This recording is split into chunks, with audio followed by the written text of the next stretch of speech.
Hello everybody, welcome back to my channel. Today is a little bit of a different video. I usually do previews, but this time it is a power rankings ahead of Polaris. I'm lucky enough to be casting it alongside Ne0kai, who's going to be joining us today and going through over all of the teams basically, and then listing them where we think they're going to end up finishing, or at least for the regular season. So Neo, for those who maybe don't know who you are or haven't seen your face around before, please take the liberty to introduce yourself.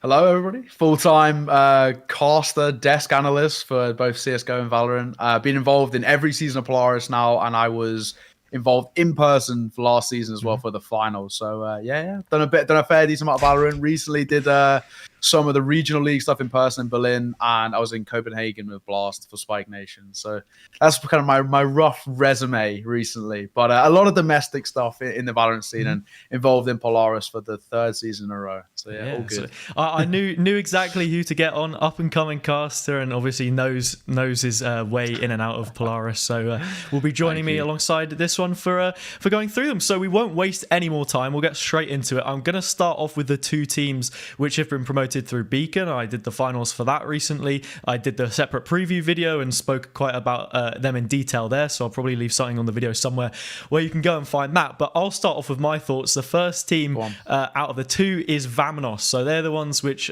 finished in first. Then in the Division 1 finals, they came through the upper bracket as well.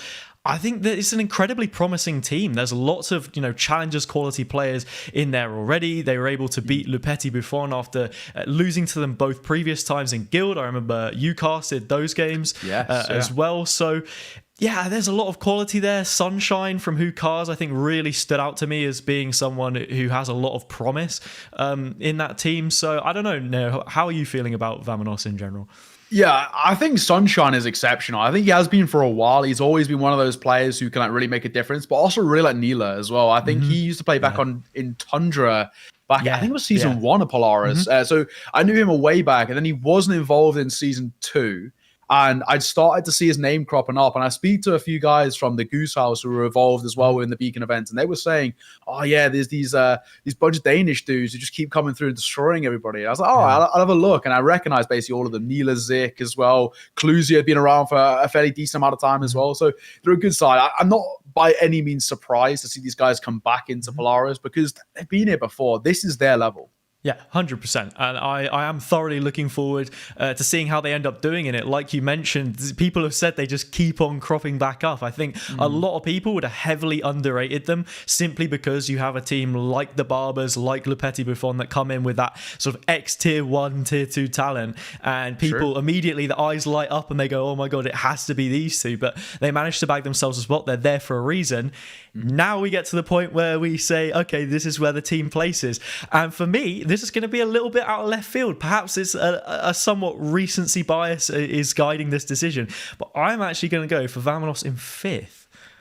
5th? Okay, so I've gone the other way, and I'll sort of explain it, but I've gone VAMONOS last. Really? Now, I know that's brutal, right? But I think I don't want to lean into recency bias. Yeah. And the reason why I'm doing this is kind of an argument that I hate to use, right? Because I was going to say one of the things is that when you look towards Beacon in the finals with teams like the Barbers, everyone's like, okay, well, these guys, Tier 1 pros. But for me, I've always believed that synergy and cohesion in a team is more important than who's the big name or one individual. One person doesn't carry a 5, right? But with this side, I think they're great, but I've seen inconsistencies from them over the last year and a bit. And we have seen already the Petit Bouffons beat them within those VRCs. So in my eyes, I think while these guys are really good, if you go pound for pound, name for name against any other team, most teams should beat them. Even Le Petit Bouffons as well. If you go name for name across in every role and every position, the only one who I think potentially could be the difference maker is Sunshine. So I really think he's special. But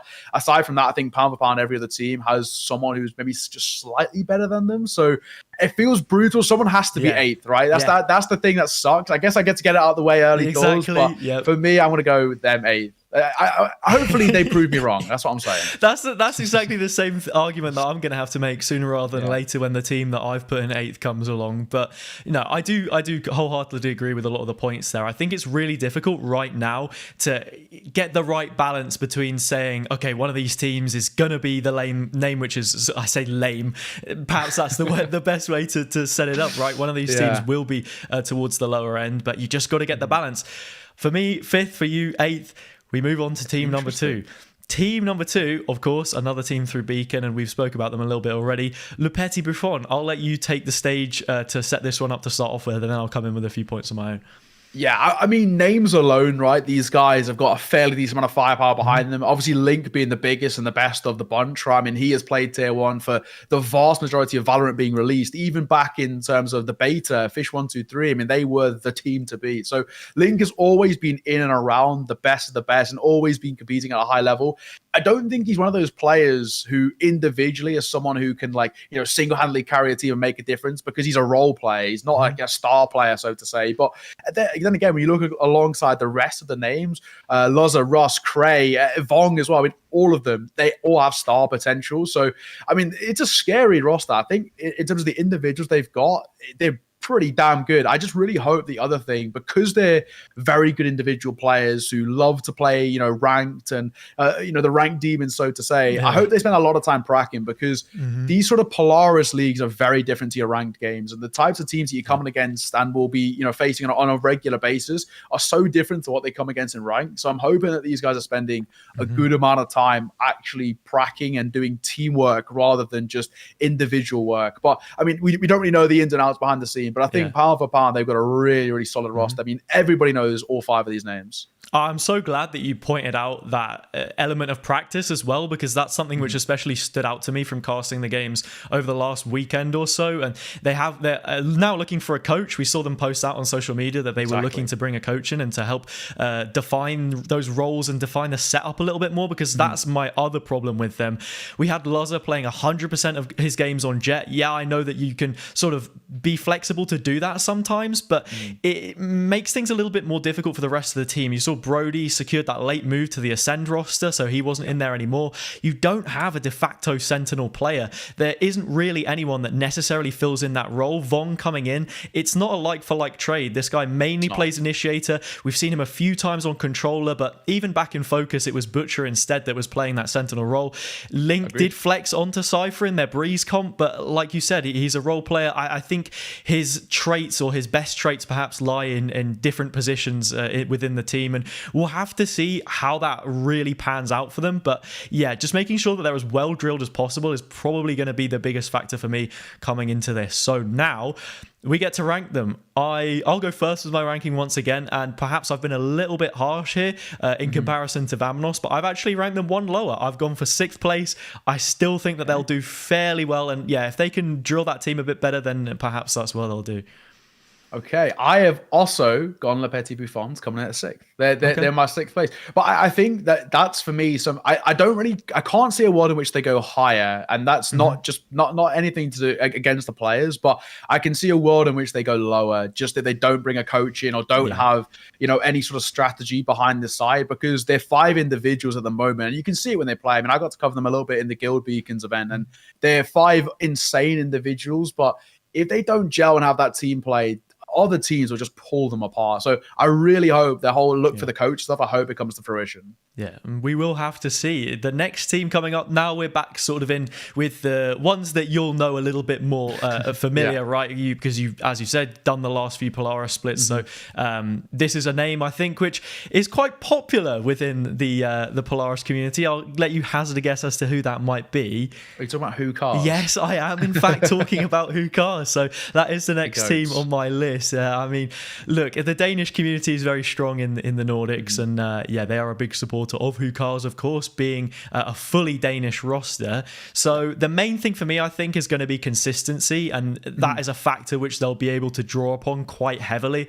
Only really had that one change to the roster where Sunshine left, and then obviously on the analysis front, Enfist is no longer working in that role. We'll have to see if that makes too much of a difference in terms of what their pre-game preparation looks like.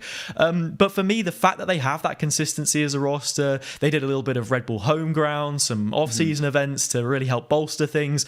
I can only see them going from strength to strength in this competition. Yes, more quality has come in, but they've retained the majority of theirs. Yeah, I actually really do like this HazzaJC side. I mean, they finished third last Polaris, and they were a side who I think surprised a lot because many people came into them expecting them, if they were to get to playoffs, to bomb out early doors just because of the kind of caliber around it. When you consider there was teams like Heat, who everyone thought would do way better than they actually did. Kova, who maybe slightly overperformed to a sense, but was still really consistent throughout the season. I think for HazzaJC to kind of somehow be able to keep up with those caliber of talent and still even make it competitive. Obviously, when you look towards XL and Fans, I don't think anybody was beating them. The names alone in those sides would have carried them to being those top two. I think everybody would have called that early doors, but for them to finish just behind, it's a really respectable effort, I think, all things considered. So for HazzaJC, they've done some really good work, and they've got some individuals who are fantastic. David has been one of the best players in Polaris that we've seen for the last couple of seasons. Mishu, I think, always gets overlooked, but I really like him as an individual. He's the perfect role player who just does his job every single time. And at times, Mars can step up too. So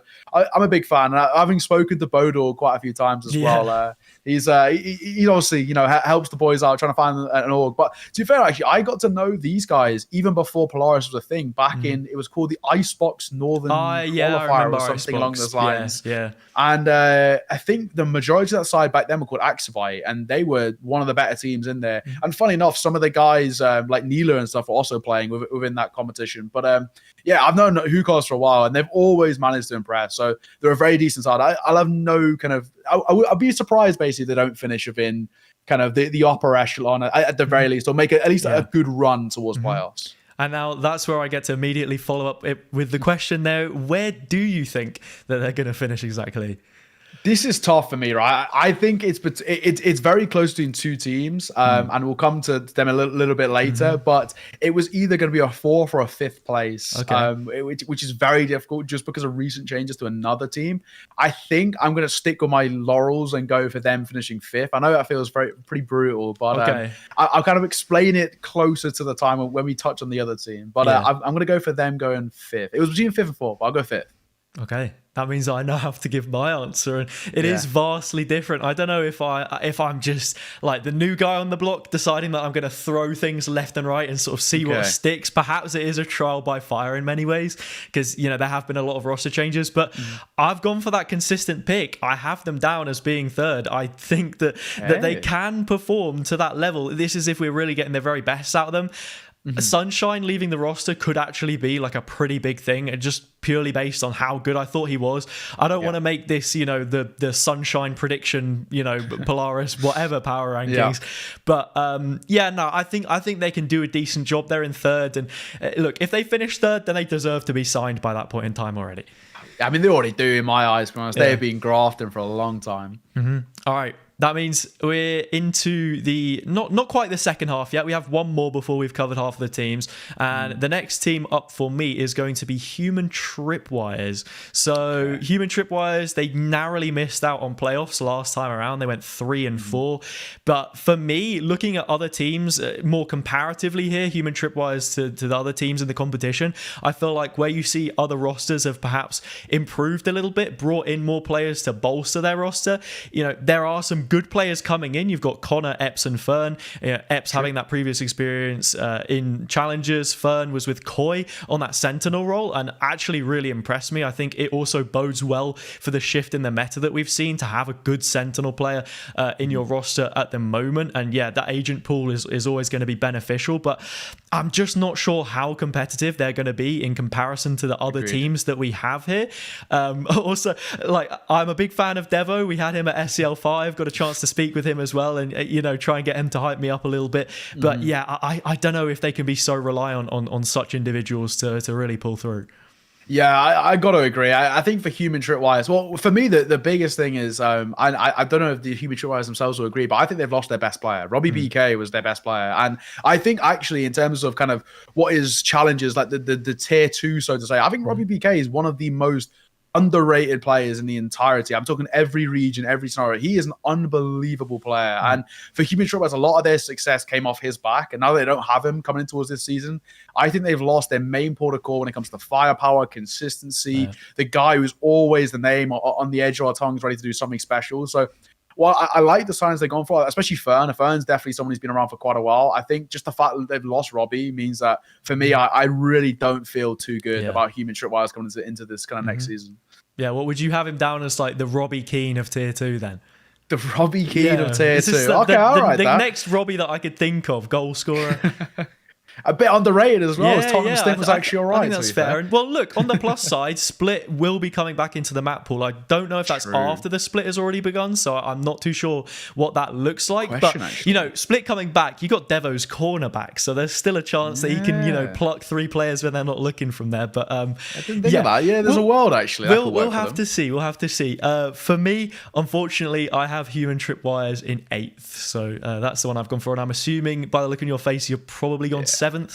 I have, yeah. I've gone 7. It was pretty close between them and VAMONOS, kind of who goes where. I think that's pretty interchangeable.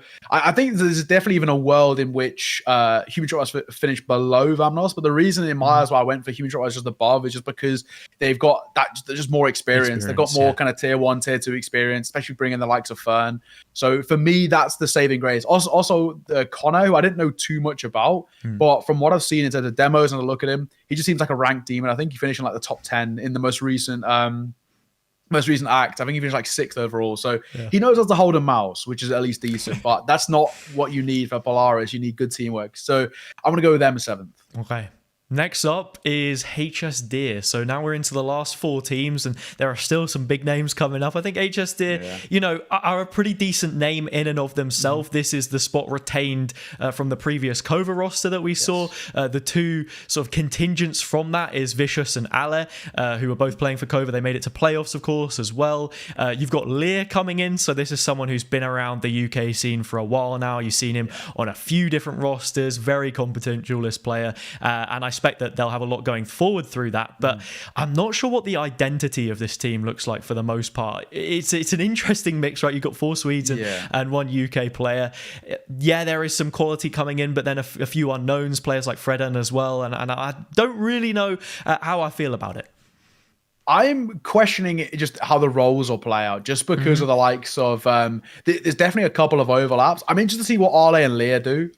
Those 2 individually can flex quite a bit, but Lear, obviously, like you mentioned, plays predominantly duelist roles and individually is unbelievable, right? And we know him from the UK scene. He's been around for such a long time. He was playing back with Malik. They won Insomnia, and for those who don't know, a pretty decent LAN tournament, UK based as well. A couple of international people do tend to swing by for it, but they put up a pretty good performance there. I know, was he back on the old unsigned roster as well? I think as well. He might have been. I know he was definitely he played a few Apeks as well. Yeah, as does everyone. A good old trip to IM Kettering is a must in the UK scene. Legendary place, exactly.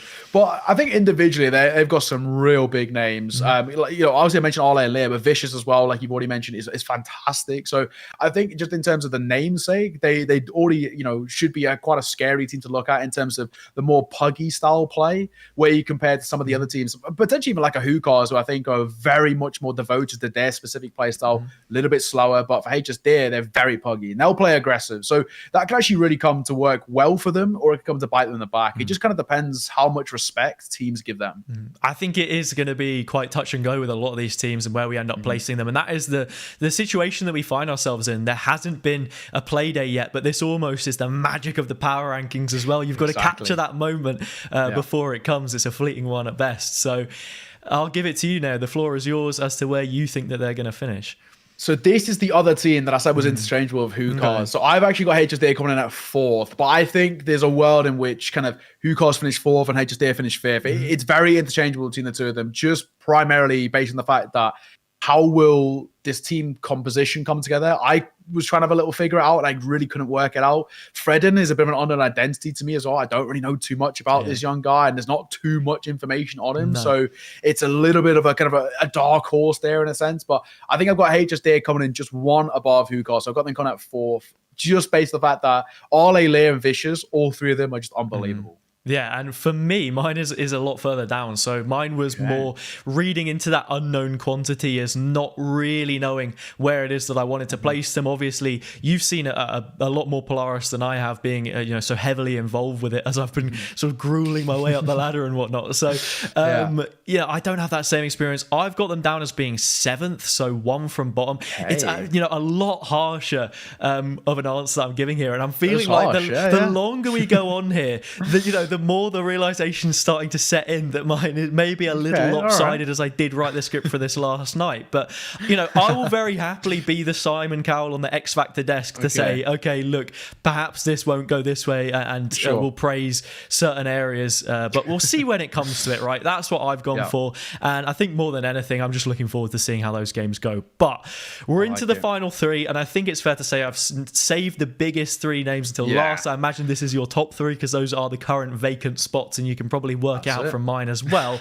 The next team is FOKUS, and now this is the most interesting one for me, I think, in terms of what your answer is going to be. And I can't read the first line of the script there because that just does fully say where I've placed them.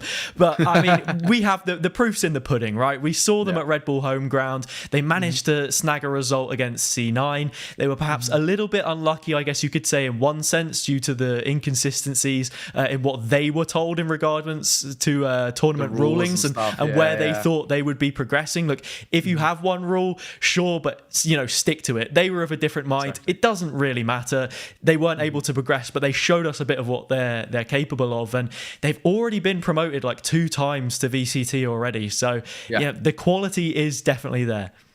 Yeah, I mean, these guys, I think a lot of people kind of came into this and were so kind of starstruck by maybe Petit Bouffons on his side, or even the likes of Apeks with their announcement only happening a couple of days ago, that they forget these guys are the champions of the DAC region. And the DAC region is so highly competitive and has been for the last couple of seasons. I think this season, unfortunately, they have been absolutely poached left, right, and center. I was speaking to a friend who covers a lot of the DAC region, and it's not looking too pretty over there. We're looking quite nice in Polaris, but we've ended up poaching the best of the best, in my opinion. I mean, when you look at who's second place from DAC, probably Angry Titans, and not being funny, they really aren't that great anymore. And funny enough, the best player from Angry Titans is Lime, and Lime now plays with FOKUS. So for me, I think this roster is seriously good. You've got kind of your boy Lewis, who has been around for quite a while now. He's been grafting out both domestically and then he went internationally, improved himself. You've got Yugi, who CS Pro turned Valorant Pro.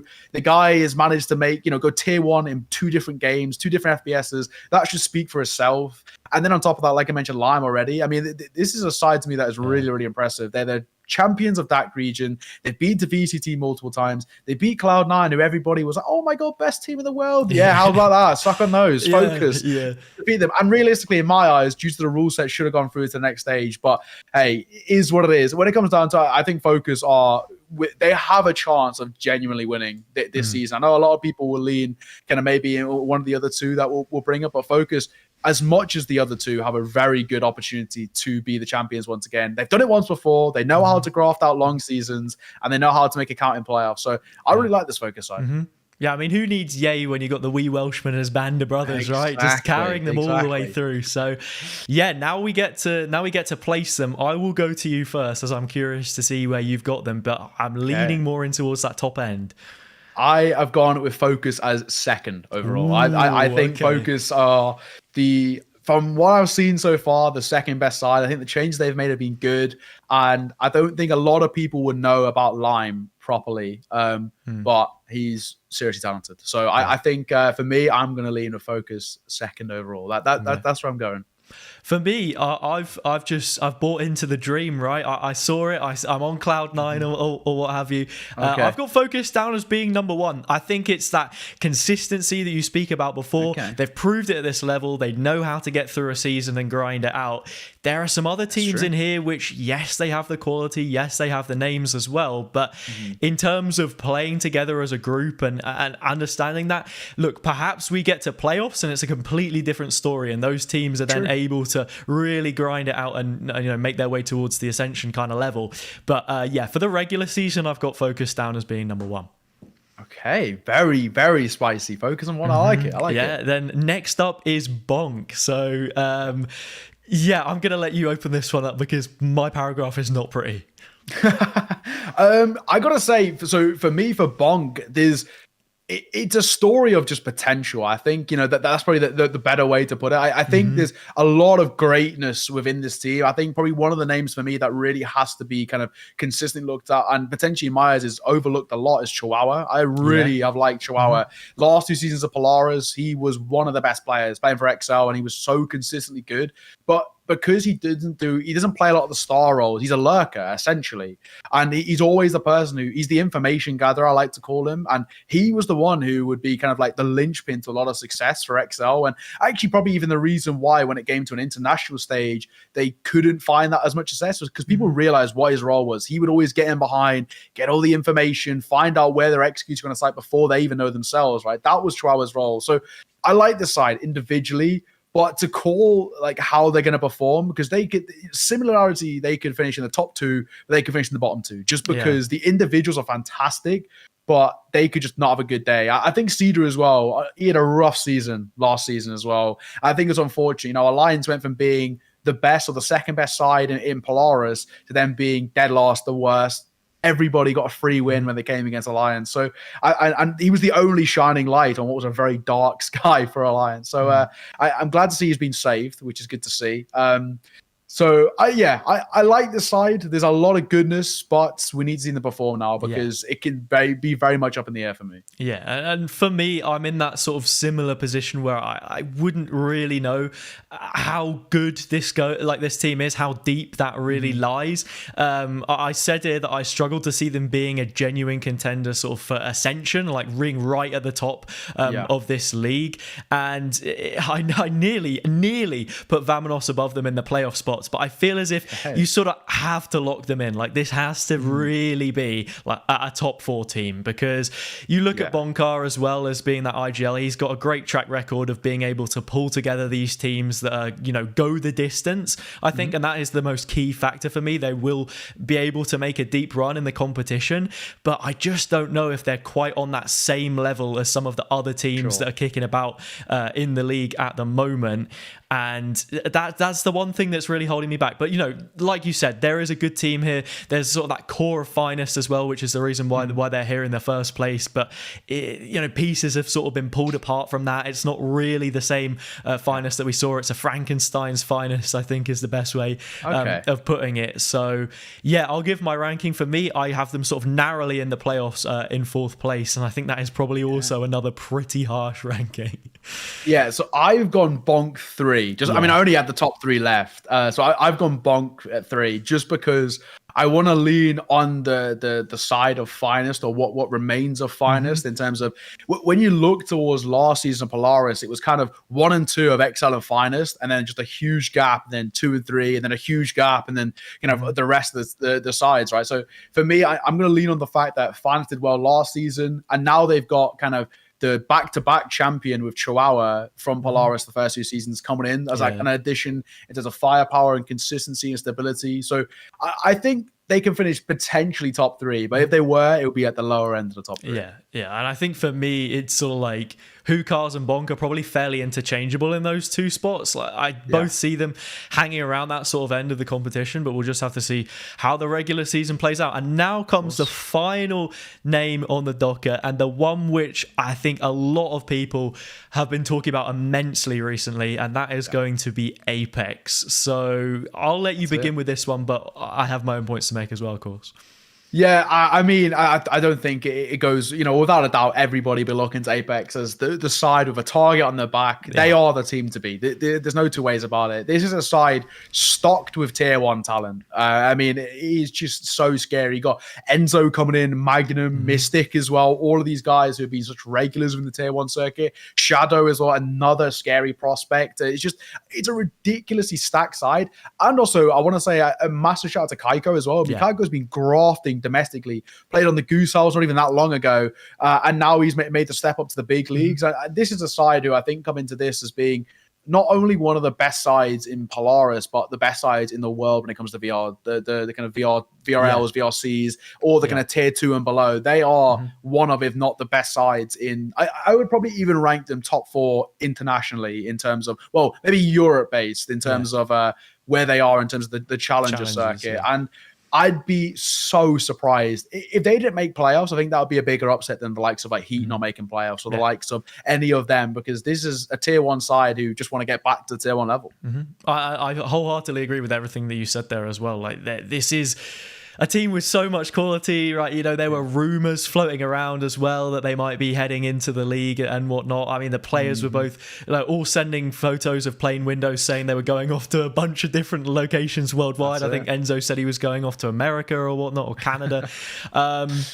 But yeah, I suppose that the flip side and the more reality check that holds me back from putting them, top spot for the regular season, at least, is the play time that these 5 players have had together. And I think people will forget that the ex-Fnatic core that a lot of the hype is built upon, of Magnum, Enzo, and Mystic together, only ever played one event as a 3. And that was Masters Reykjavik when they had the subs come in. That was the first time that Enzo had actually performed with them, because immediately after the event, Magnum got dropped, and then Enzo was the one that became that permanent fixture within the team. So I don't really expect them to be this super team immediately that everyone says for them to be, but there's so much potential, like you said, throughout the season for them to really grow into that role.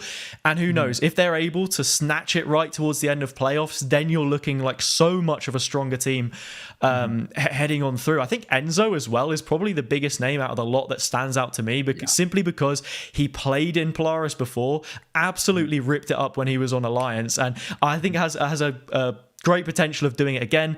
Kaiko as well, so much potential on that duel list. Like, it's really his time to shine and just grab it with both arms.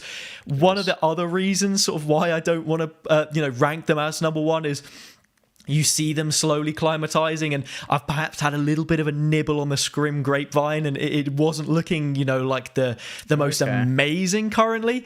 But this is all the trials and tribulations that you've got to go through to, become that great roster. So I'm going to give my placement for Apeks as second. I think they'll finish second in the regular season, 1 below FOKUS, just because they're coming in with that experience as a team. But like I said before, and like you mentioned as well, when you're heading in towards Ascension, the sky's the limit. Yeah, I've gone with them as being first. I think just most people, if they're a slightly betting man, they would like, okay, in terms of the names alone, these guys are just unbelievable. That Fnatic core, like you mentioned, all of these guys have been regulars in tier 1 for the most part, and Kaiko as well. While he hasn't as much of that kind of upper level experience, we've seen domestically what this guy can prove. So I'm going to go Apeks 1. I'm just hoping that they're able to gel in a way that we'd expect. But I think for the likes of Magnum, Mystic, and Enzo, that shouldn't be a problem. It's just how do they integrate Shadow and then Kaiko into Enzo's system. But as an IGL, I trust Enzo a lot. And I think also Mitch would kill me if I didn't put these guys top, because him and Enzo are lovers. So I'm going to go with Apeks 1 for me. Yeah, I think that's fair enough. It sort of has a vibe to, and I know Shadow used to play for G2 as well, if I'm not mistaken. It has a similar vibe to like the early G2 that we saw introduced to Valorant, where they plucked out a few names and there was some consistency there, and they had all of the promise, and they did deliver with it on some fronts, but we will just have to see. So that wraps it up. Those are our placements. I will leave the full list of them on the screen, sort of like right now. We'll have like a graph pop up, and I think I'll have sort of tinkered them in one by one and sort of pop them in as we go through, and that's how the graphics will run. But that is it. So that's the video wrapped up. It's been an absolute pleasure now to get you on board and have some of your initial thoughts going into the season. And we've both got Polaris coming up, so I'm thoroughly looking forward to seeing you cast on there as well. Oh, cheers, man. I appreciate it. Thank you for having me on. I appreciate it. We've got some cool stuff coming over the season, so it should be good. Yeah, and hopefully perhaps we'll get some more content in the mid-season. And before playoffs, we'll come back and see how playoffs version. Yeah, exactly. All right, but until then, thanks everyone for watching. I'll leave Neo's links in the description below and whatnot as well. You know where to find him, you know where to find me, and I'll catch you all next time.